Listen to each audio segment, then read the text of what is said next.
Voting, yes. I think that the results of the 2015 elections clearly show that elections now matter in Nigeria. Electronic voting perhaps can enhance the process, but remember we just had elections in Kenya that were annulled because the server was proved to have been tampered with. So technology may not be the all-in-all solution. I'm sure technology can help, but that is not the problem. Elections do matter in Nigeria. Even the semi-analog elections we had in 2015 were credible. The problem is those that we elect. Elections are like a beauty contest. The prettiest woman or the prettiest girl is not usually Miss World because she is probably in somebody's house as a wife. It is those that offer themselves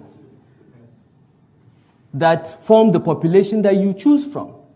So yes, she's Miss England or Miss Nigeria will probably be a very beautiful woman, but she's not the most beautiful woman in England or Nigeria. She's just perhaps the most beautiful woman out of the 20 that put themselves forward. So unless you improve the quality of those that put themselves forward, whether elections matter or not will not result to better outcomes. This is my point. This is my appeal to Nigerians, particularly those in diaspora, to get off criticizing online and come back and be engaged in the political process. Your criticisms count for nothing. It is actual involvement, getting your hands dirty at shaping how political parties select candidates that will make Nigeria better. Not just the election itself. The election is just one. And we are past that stage. I think JEGA's reforms have already ensured that elections in Nigeria are likely to continue to be free, fair, and credible. We can put more technology into it, but the key issue is who do we vote for? And what is the quality of the persons that we can vote for? I think that's where we need to focus our attention. How to make youth to be engaged? We try to get the youths engaged. But what we find is that youths come into the political process with a sense of entitlement. Nobody gives you power. You have to get involved and fight and negotiate for it. If youth think that old guys will just hand over power to them because they are young, they're making a mistake. That it has not happened anywhere in the world. It will not happen. The issue is involvement and getting engaged and making contributions. Then you will have the way. And I don't agree that youths cannot be voted for. The minimum age for contesting elections in Nigeria is 21. You can contest for local government chairmanship, councillor, even state assembly. I think even national assembly is 20-something. President is 30, I think, or 40. I think it's 30. So it is not true that young people have no opportunity to contest.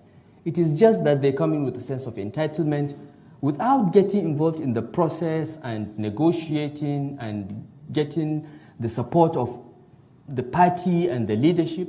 You will not go anywhere. You can continue shouting that you're young, but hey, we are young too at one time. Social activists that, young people think they don't have a chance.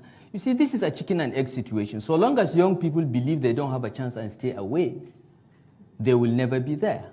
My appeal to young people, and I work a lot with them, and I engage very actively on social media, largely because I want to encourage young people not to repeat the mistakes I made. Because until the age of 45, I did not believe in politics or joining political parties or engaging in politics. It was after I had served as minister and left office that I realized the primacy of politics over everything. I say this again and again to all the young people I talk to. Politics trumps everything. You can go and do your NGO, be social activists and so on. You will never change the world unless you are Bill Gates with tons of money. All right? The way to change your environment is to participate in the political process. And you cannot do so without getting your hands dirty. You'll be disappointed. You'll be frustrated. But it is your country. It is your future. I am 57 years old. Maybe I have 2 more decades to live. Maybe 3 if I live very long. My family, doesn't last long. Okay?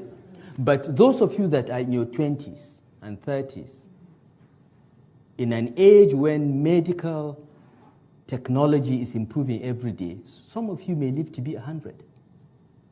You have 70 years of your life ahead of you. If you don't get involved now to change the future and shape it, will leave behind to you a nation that you don't like.